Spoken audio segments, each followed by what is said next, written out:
പറഞ്ഞ നിങ്ങളുടെ ബന്ധുക്കാരാന്ന് പറയാൻ എനിക്ക് നാണക്കട സത്യം പറഞ്ഞേ. എന്റെ ഓമനക്കുട്ട, ഞാനൊരു കാര്യം പറയട്ടെ. എന്റെ ഭർത്താവല്ലേ ഞാന് കല്യാണം കഴിച്ചോട്ട് വന്ന പണിക്ക് പോകണ്ടായോ? എന്റെ ഓമനക്കുട്ട എങ്ങനെ ജീവിക്കും?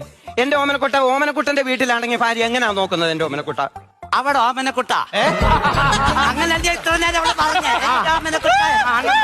അപ്പൊ അവിടെ ഓമനക്കുട്ട, നിന്നോട് ഞാനൊരു കാര്യം പറയട്ടെ. എനിക്ക് പണിക്ക് പോകാൻ പറ്റത്തില്ല. അത് എന്തോ ഗുരുവാണ്, ഞാൻ പണിക്ക് പോയിക്കൂടെ? എന്നോട് ഡോക്ടർ പറഞ്ഞ് റെസ്റ്റ് എടുക്കണമെന്ന്. എന്തുവാന്നറിയാമോ? 17 വർഷങ്ങൾക്ക് മുമ്പ് മലമ്പനി വന്നു. മലമ്പനിയോ? അന്ന് ആ ഡോക്ടർ പറഞ്ഞ എന്തുവന്നറിയാമോ? റെസ്റ്റ് എടുക്കണമെന്ന്. അതിന് റെസ്റ്റ് എടുത്തോണ്ടിരിക്കുക 17 വർഷമായിട്ട്.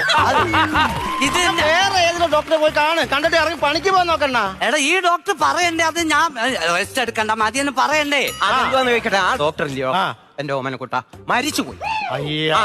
അതെന്റെ കുഴപ്പമാണോ? വേറെ ഡോക്ടറും പോയിട്ടാണ്. അതെനിക്ക് വിശ്വാസം പോരാ. വ്യാജ ഡോക്ടറുള്ള കാലവാ.